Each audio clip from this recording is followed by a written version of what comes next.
for having us come in today. I hope, I think I remember meeting some of you the last time I was here, and the feedback was great. I got a whole bunch of list of information that people thought would be interesting to talk about health. So in the spirit of that, I chose we'd talk a little bit about blood pressure today.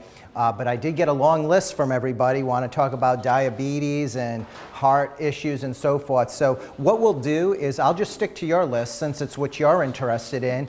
And at any time, feel free to just stop me and ask questions. This is purely just informational stuff, and maybe you know some of it, maybe you don't. Maybe you know somebody who should know it, but they don't. And so when I'm done today, not only will Nikki be available for one-on-one to check blood pressures and so forth, I brought a lot of education materials, kind of like pamphlets and stuff that I thought helps explain or reinforce a little bit of what we're talking about here today. And that's for you to take home and use. And of course, I'm going to leave you our number. Come on by. And if you have any questions, you can always give us a call, okay? So today we're going to talk about something that affects all of us. I know it affects me because I suffer from it myself, although I blame my boss for that because I'm too young to have it, right? But actually, in America, half of all adults in America suffer from high blood pressure. And recently, they've actually changed what they determine what high blood pressure is in terms of the numbers. Okay, and we'll talk a little bit about what the numbers mean. But in the old days, you had high blood pressure if your top number was above 140. Now, if it's above 120, they say you have it. So that really kind of put everybody, or at least half of us over the age of 30, into a group that suffers from one stage or another of high blood pressure. And why is this important, and why did they do that? Well, they did that because the reality is high blood pressure, maybe you've heard of this, is known as the silent killer, right? And high blood pressure is a silent killer because it is responsible for stroke and kidney failure and heart attack, okay, to name a few. And because of that, often people don't know that they have it until they wind up in the hospital with one of those serious conditions, and then we trace it back to, oh, well, you've had high blood pressure since you were 20. Who knew, right? So we're trying to, we in the healthcare industry, and of course American Heart Association and all those kind of tasked with educating the public about health related matters, are really trying to get people to do two things. One, be cognizant of what your blood pressure is. It's really important. And that's why we offer free blood pressure screens like today. Even if you're high, you don't have to do anything. But I will tell you this, knowledge is power. And if you know where you stand, then you have the ability to say, well, I'm going to do something about it. And maybe you're already doing something about it and it's working. That's great. Maybe you're doing something about it now, you're taking a whole bunch of pills, but it's not working.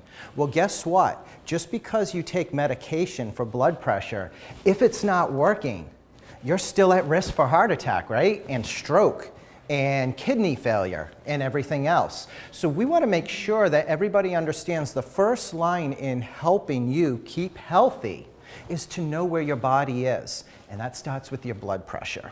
Okay, so we're going to offer a little bit about that, and I'm going to just talk a little bit about risk factors. And one of the people in my office was laughing because when I went through the risk factors for blood pressure or having high blood pressure, they said it sounded like I was playing pool and I ran the table because I had, okay, I don't know if that's endearing or ominous, but I'm just going to tell you, if you smoke, okay, that is the single biggest issue affecting your blood pressure, amongst other things. It increases your blood pressure and puts you at higher risk for heart attack and smoking. If you have diabetes, that too puts you at high risk for having high blood pressure, okay? Obesity. I myself, speaking for myself, could probably stand to lose a pound or two. And let me tell you something about that. You don't have to become Jack LaLanne, okay? You just need to realize that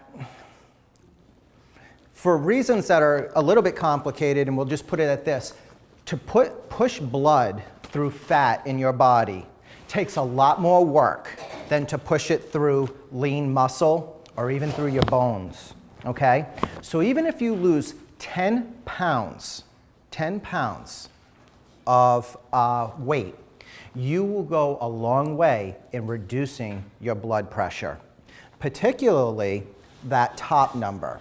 Now, some of you may know, and others may not, but blood pressure is measured with two numbers. And people often ask me, which one's the most important? Well, both. But here's the difference between the two. The top number, remember your heart, it goes lub-dub, right? Lub-dub.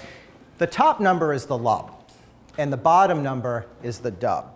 So the top number is the pressure of your blood as the heart is pumping it.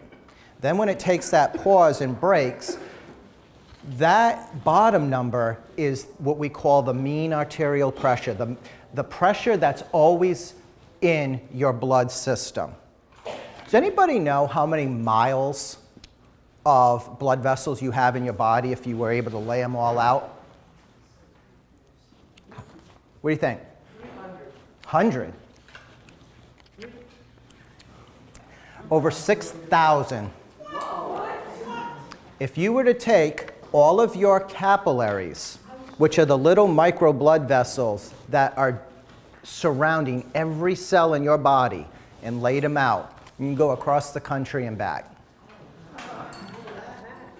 What actually causes high blood pressure? So that's a great question. Sometimes high blood pressure can be caused by too much salt. These are called environmental risk factors: salt, diet, high-fat diet, being overweight, smoking. Huh? I never did smoke. Well, that's okay, but you still may suffer from high blood pressure for another reason. And we're going to talk about what we can do with some of these different risk factors. These are called modifiable risk factors. That means you're in charge of them. So if you smoke, you could quit smoking. If you put a lot of salt into your food, you can control that. Let me tell you something. For people with high blood pressure, do you know what your salt allotment is for the day? Anybody know? I have a relative, my oldest sister, that's one that has high blood pressure. He's taking medication for it. Right, and we'll talk about medication in a minute. 2 grams. And do you know how much 2 grams of salt is for those who bake? It is 1 level teaspoon. And I can assure you I put more than that on my French fries, right? So just saying, that is what a low sodium diet is. Also, you don't realize, or often we don't realize, how much salt is snuck into the things we eat. You know what the number 1 culprit for salt in the diet is? Canned foods, canned vegetables. So, if you want to make an immediate impact in your salt intake to help lower your blood pressure, okay, you go to frozen vegetables. You don't have to buy them fresh because they can get really expensive, and I get that. But I can tell you that on par, you can get the frozen vegetables, okay, for about the same price as the cans, and they come without all the added salt. Okay, so that's a great health tip right there. The other thing is, just go with no added salt. Control the urge to add salt. Now here's another thing. I don't know how many are Italian in here, but I will tell you, do you know what the worst substitute for salt is, because it's salt, is Parmesan cheese. And I always talk to, when we go and Parmesan cheese is about 70% by volume salt. Well, guess what's for lunch today? Chicken Parmesan. See what I'm saying? It's all Dee's fault. It's Dee's fault. But here's the thing. Now here's the thing.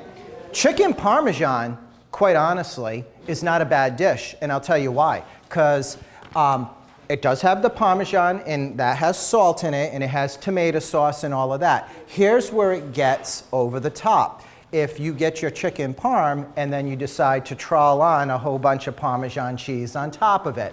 So we can start by, we don't have to be fanatics about it, but we can be prudent and we can step it back. Let's not add salt to it. Let's not add additional Parmesan cheese to it. That will go a long way to helping you meet that 2 gram a day ideal sodium intake, okay?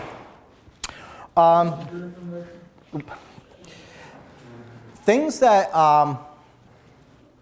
you know, he asked a good question. Things that raise your blood pressure. We talked about modifiable risk factors. One of the biggest is stress. And I'm sure everybody here is stress-free, right? No. Oh, really? No. Lord knows, I just go through life like it's lollipops. No? No. No. Stress is one of the biggest influences on your blood pressure. And here's why. When you're stressed, your body releases steroids, a type of steroid, okay? And steroids make your blood vessels contract, and that makes your pressure go up. And that is something that you can modify.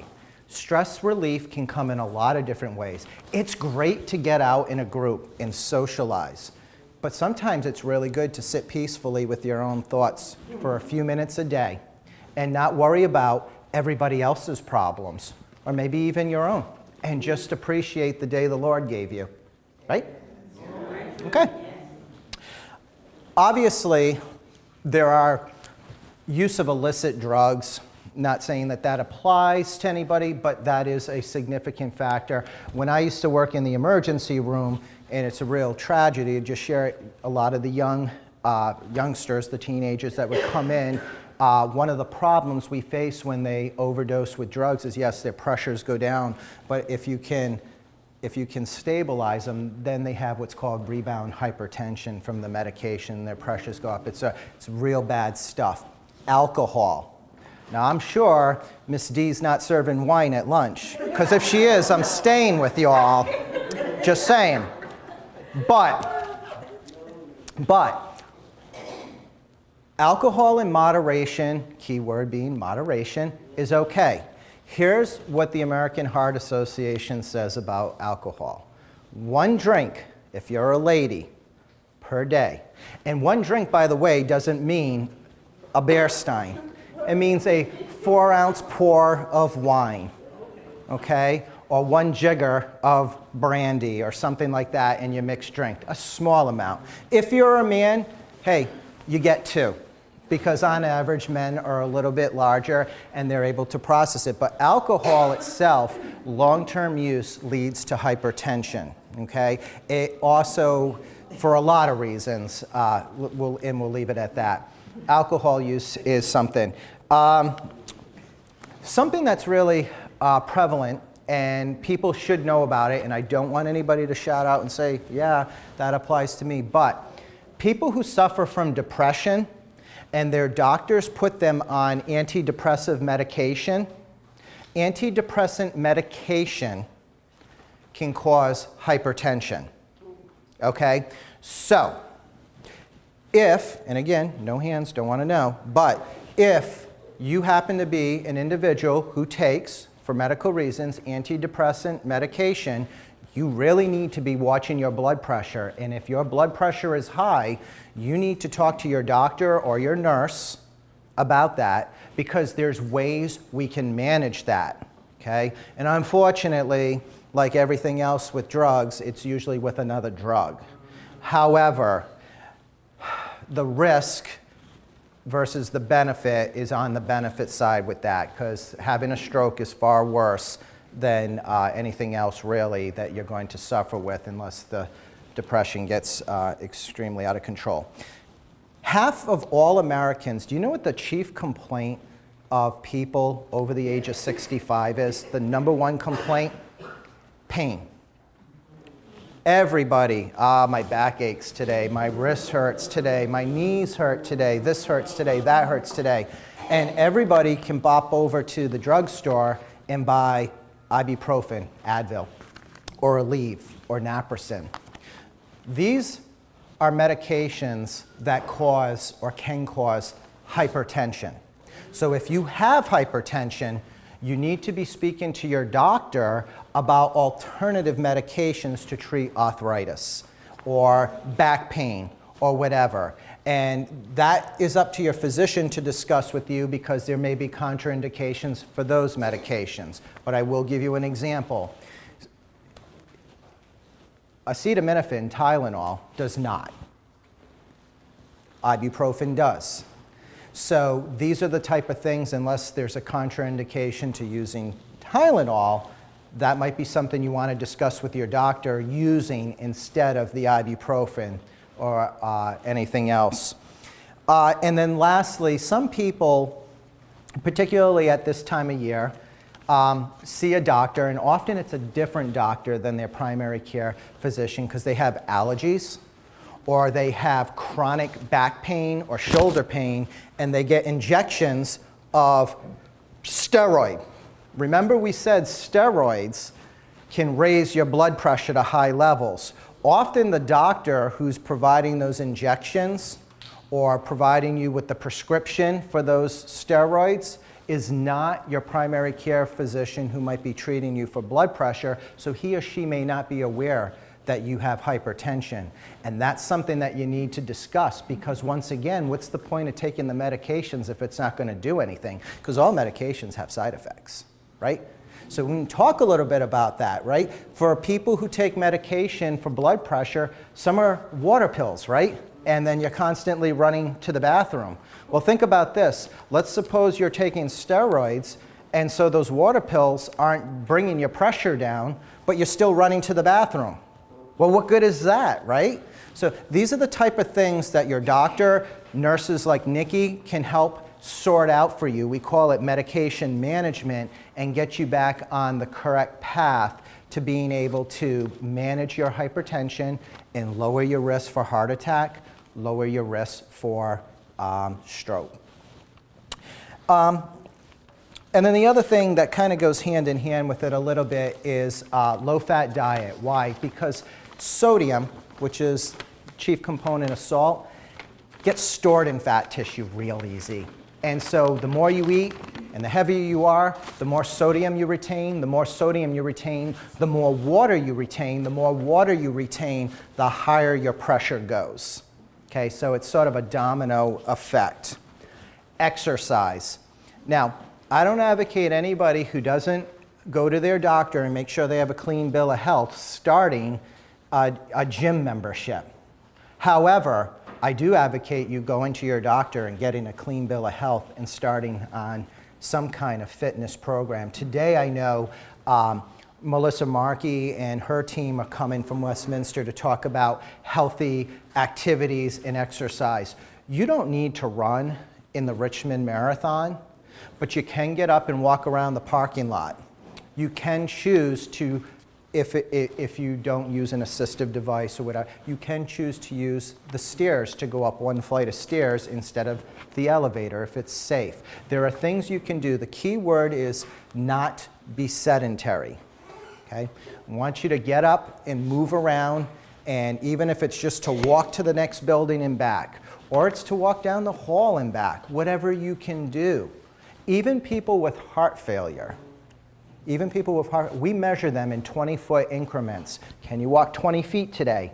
Well, tomorrow we're going to try and build you up to 30 feet, then to 40 feet. And before you know it, they get their heart failure under control and for the most part can live a pretty normal life, right? If they modify their diet, they stay healthy, they stay active, and they keep their diet and those other risk factors in check.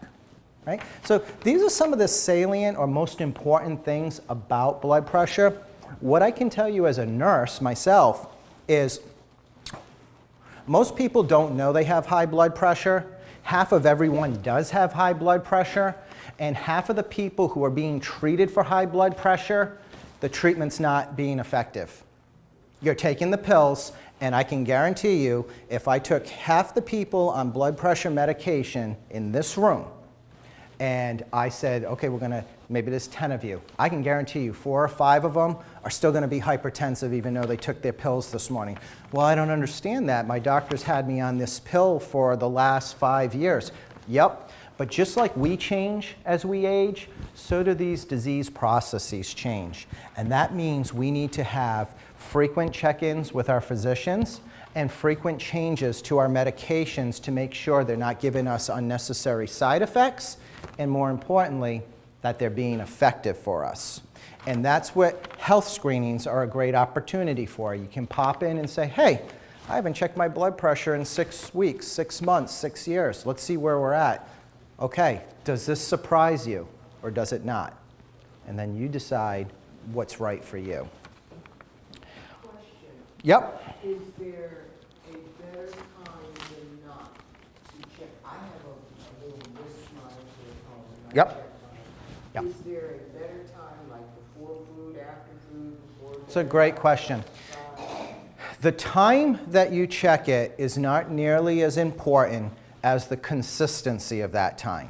So if you're going to check it in the morning, you check it every morning before breakfast. If you're going to check it at the top of the day, then you do it at the top of the day.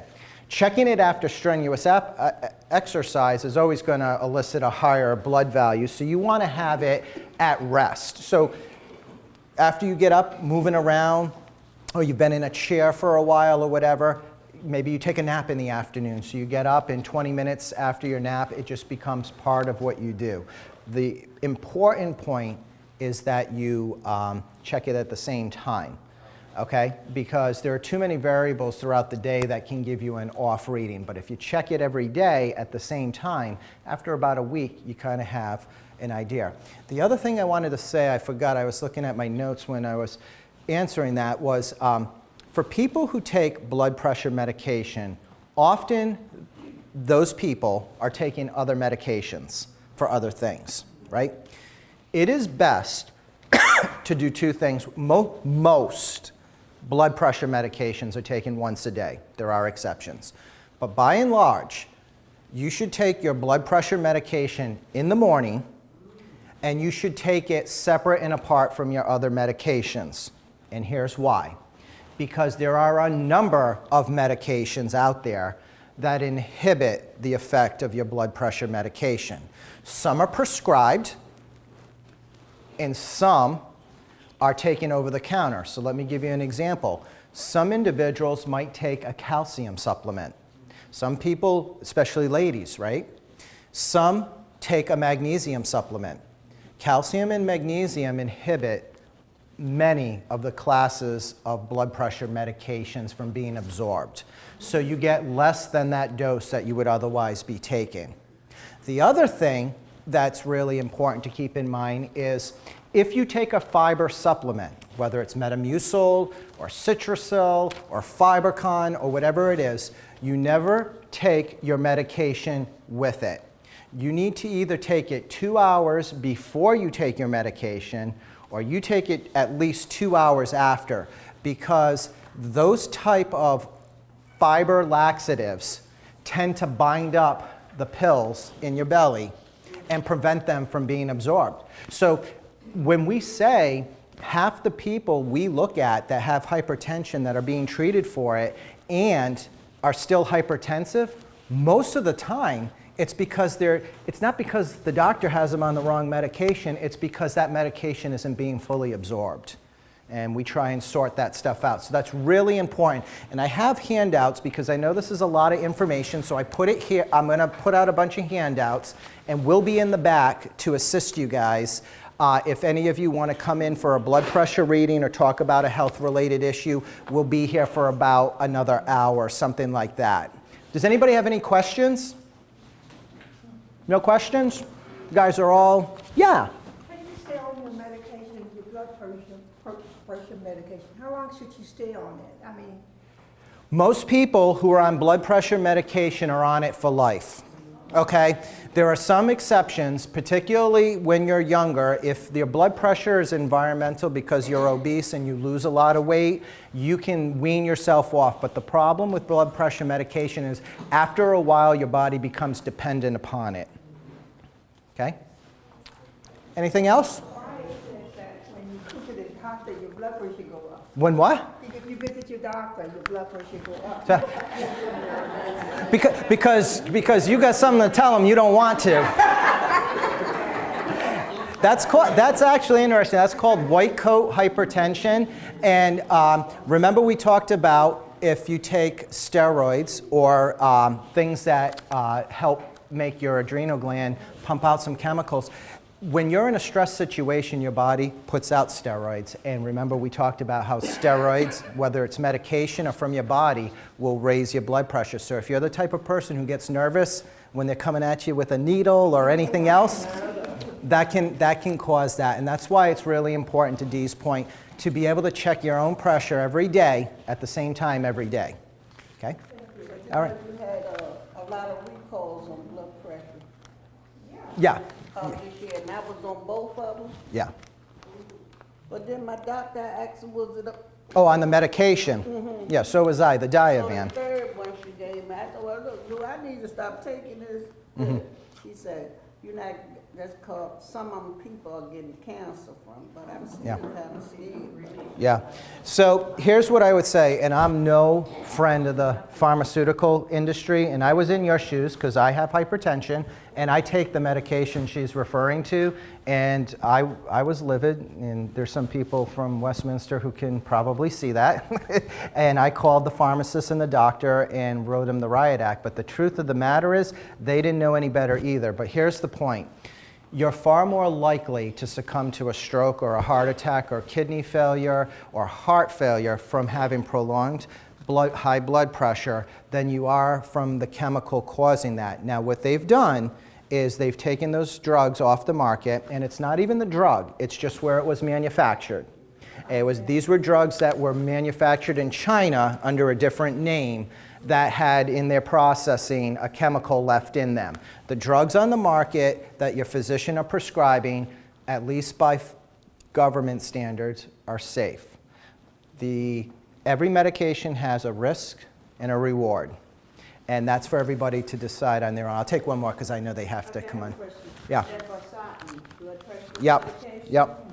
they send you a letter, the pharmacy did, and if it's not your lot number, you can check with your Right. medication and the lot Right. number. Yep. And if your medication is Correct. wrong, So what she's referring to is the same as you, and you will get a letter from your pharmacy for Diavan or Valsartan containing medications, and you bring it to the pharmacist that fills your medication, and they will check to see if you were in that lot that there were problems with. Most people there weren't, so they were okay. But my pharmacy, she called my doctor Yep. and had her to change it. So when it's time for me to refill, she said, you got a new prescription because both of your high blood pressures was recalled on. Correct. And she changed it for you. Yes, exactly.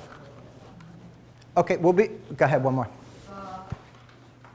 Prior to 10 years, I was on the Centerfield. And the whole time I was on it, I was barking all the time.